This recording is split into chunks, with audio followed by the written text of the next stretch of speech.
Good afternoon, Trump's family. Welcome back to my channel. Have a good day and God bless you. Let's get into the news. And it looks like based governor candidate out of Arizona Kari Lake absolutely destroyed Joe Biden and Katie Hobbs in one excellent interview that she had outside of her campaign office and versus a hostile press. She is an absolutely a great candidate out there in Arizona. She will make a fantastic governor for that state moving forward. If the people of Arizona can look past or can understand what's at stake there, how the Democrat Party and everything they want to do to that state continue to remain an open border state, continue to flood that state with illegals, continue to use that state to win elections because of their shoddy systems they are using to conduct elections, and that's what these people are doing. And Kari Lake is absolutely based, and she is going to, I believe in my heart, I think she is going to win in the state of Arizona. So let's go and dive into what we have. It says Trump endorsed Kari Lake shreds Joe Biden in the local media during a presser in response to the most absurd, obscene address I've seen a president give. That's right, Kari Lake. She is absolutely fire, my friends. Trump endorsed Arizona Republican gubernatorial nominee Kari Lake took on the liberal media outside her campaign headquarters on Thursday night to respond to Joe Biden's hateful rhetoric against American people and discussed her America First agenda. Patriots lined up behind Kari's podium with Kari Lake flags and signs to demonstrate their support and watch her destroy a fake news media. Everyone listen to this, she said. Hello, everyone, could be good to have you here. I don't know if you all just came from your newsrooms. And if you happen to see what I just happened to see. But I watched the most absurd, frankly, obscene address I've ever seen a president gives to the American people. What I saw was somebody who is trying to divide this country. I'm not sure what's wrong with Joe Biden. I know that he may have problems that we don't know about. But what I saw with him was somebody who carries in his heart a great deal of disdain for a whole lot of really good American people. More than half of this country voted for President Donald Trump. And this country loves the America First agenda. The America First agenda is about putting America first. The America First agenda is about finding solutions to the problems that we've had for many, many years. And we saw that with President Trump when he came into office as an outsider, even though he was facing a lot of grief from the swamp, as they call it. He worked hard diligently every day to try to put forth policies that helped us with some of the problems that we've been dealing with for a long time. And he had to do that while he was taking incoming from a lot of people who were trying to tear him down. Washington, D.C. never wants an outsider, because it ruins their political agenda when somebody comes in from the outside. And we're seeing this all over right now. We're seeing this all over this great country. People, moms and dads like the people you see behind me. Hi, guys. Real American people are stepping up. And they don't like the political leadership they've been given. They don't like what's happening with Joe Biden in office. They don't like the economy he's delivered. He has made it impossible to thrive in this economy. And so what's happening is we're seeing American citizens, moms and dads, citizens stepping forward and running for office. And Joe Biden is threatened by that. And people like Katie Hobbs, people who are career politicians, are threatened by real individuals who are stepping forward, getting off the sidelines, getting in the game, and they're saying, you know what, I'm going to run and I'm going to help my fellow countrymen. And that's what we're seeing with the America First movement. I am a proud member of the America First movement. I see our problems as problems that can be solved when we put our people first, and the Republican Party is now the party of we the people. So, I wanted one of the things that Biden said that was really upsetting was this push about violence. The America First movement is not about violence. It's about bringing this country together and putting our country first. He's projecting that, because he's worried what he sees out there. When he sees moms and dads, regular people stepping up and running for office. He sees that as an existential threat to his political career. And frankly, Joe Biden has been in office about 50 years too long.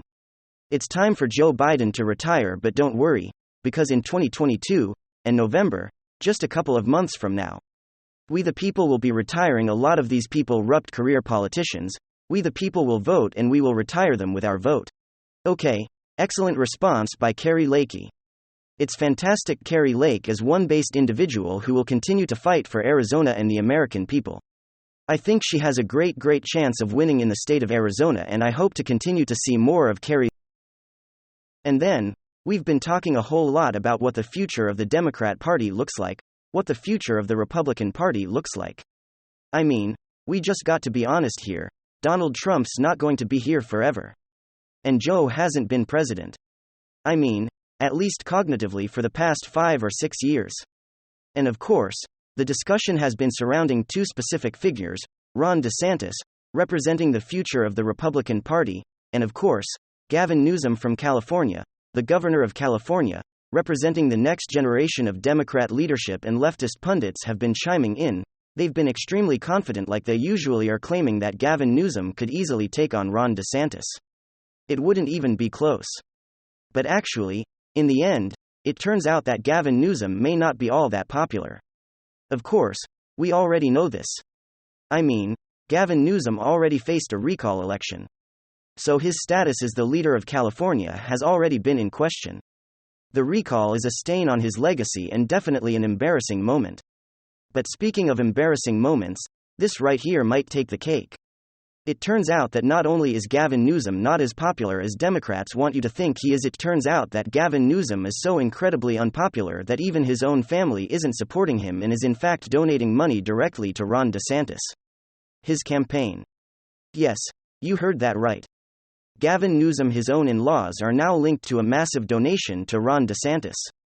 His campaign. How is he supposed to convince voters to vote for him if he can't even convince his in-laws to support him? Let me show you guys what's going on here. An absolutely hilarious report. We've got some stuff to get into. So let's roll the tape. Alright, friends. So take a look at this report from the postmillennial Gavin Newsom in-laws linked to a massive donation to Ron DeSantis. His campaign. Democratic California Governor Gavin Newsom's in-laws made a sizable contribution to Florida Republican Governor Ron DeSantis. Despite their son-in-law's vocal attacks against the leader of the Sunshine State, Fox News reported that the Siebel Family Revocable Trust, run by Kenneth F. Siebel, Jr., and Judith Ack Bell, the parents of Newsom, his wife Jennifer Siebel, made a $5,000 contribution on April 6, 2022 through the Friends of Ron DeSantis PAC website. According to the Federal Elections Commission filings, Newsom's father-in-law Kenneth Siebel has a long history of making donations to Republican candidates, including recent donations to the campaigns of GOP Senators Ron Johnson, Tom Cotton, and Josh Hawley. DeSantis and Newsom are both being named as potential 2024 presidential contenders, and could square off if President Biden, former President Trump, choose to sit out the next presidential cycle. Now that has to be so embarrassing. Some people are saying, well, it's not a big deal. There's Republicans and Democrats in every family, but I think that's a little bit of a cope, especially considering the fact that Governor Gavin Newsom just launched his presidential exploration campaign. I guess we could call it. He just launched a massive ad buy in the state of Florida targeting Ron DeSantis. His clear head-to-head contender. Clearly it was known in the family that Gavin Newsom has presidential aspirations. And clearly, people had to know that he's going to be targeting Ron DeSantis with attack ads, and he doesn't even have the endorsement of his own direct family members. That's how you know this guy is a complete disgrace. Within the exact same timeframe, the exact same time period, his wife's parents donate $5,000 to his political opponent, and if his own family can't even trust him to run for president. And of course, why should the people of California? Governor Gavin Newsom has been a complete disaster, essentially extending the California status quo, or at least the status quo over the last 2,030 years have continued to decline in every single metric that you could possibly measure. California is a disaster, and it is getting even worse. They're at the absolute bottom when it comes to public education. They have all of this money. It's the richest state in the entire country. In fact, it's so rich, it could be its own country. It's richer than most countries. They have some of the highest taxes in the nation as well. They can't even get their public school system to work. Homelessness and drug abuse is on the rise, is becoming an epidemic. Crime is spiraling out of control, and all of it under Governor Gavin Newsom. Watch, the guy is completely incompetent during an inflation crisis. What did Governor Gavin Newsom do? An absolutely genius move: inflationary relief checks, just handing out free money during an inflation crisis. I don't even have to explain why that is completely idiotic. Gavin Newsom continues to talk how he wants to accelerate a path towards environmentalism. He said, accordingly, we recognize that we need to do more in terms of de-risking our transition to green energy. Don't think for a second, I'll talk more about that in a moment, that we are not doing anything except accelerating. I mentioned what we're doing on permitting and procurement, accelerating that transition to low carbon, renewable sources of energy. Okay, but any logical thinker understands that you can't just destroy industry, shut everything down overnight, and instantly move to a greener future. It needs to be done slowly through the free market, through innovation, and through new technology. They've shut down oil refineries, they continue to tax the hell out of fossil fuels. And again, during an energy crisis, most people are unaware the Governor Gavin Newsom actually approved a gas tax hike. The question is, if you're going to do this kind of stuff, do you have a backup plan?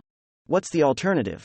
California is already in a place where they're asking people not to charge their electric cars and not to turn on their AC, because they don't have enough energy.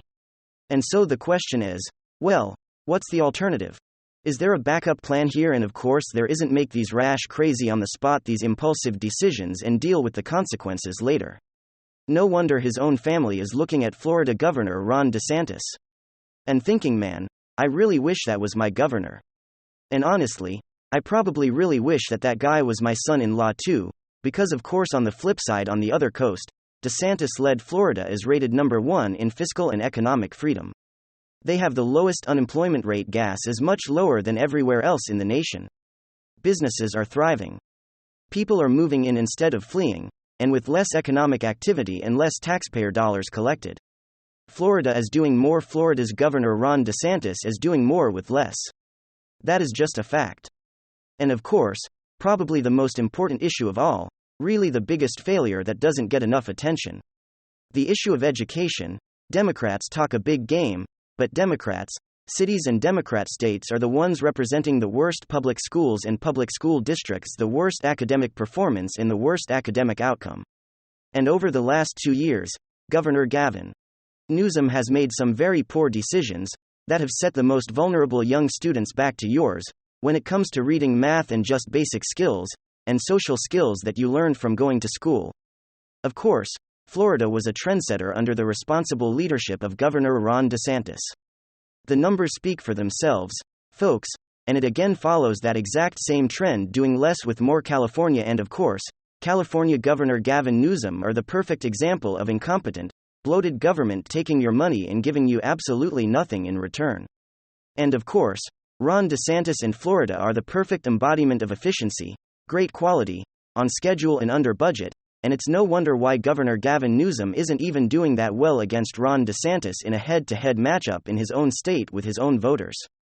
And the last poll that I checked, Governor Gavin Newsom only holding 55% support, not exactly a California margin of victory for such a popular Democrat candidates in a Democratic stronghold state, and they think this guy could take on Ron to Savage. Give me a break, never going to happen. Thank you very much. WWG1WGA. Give me your thoughts below.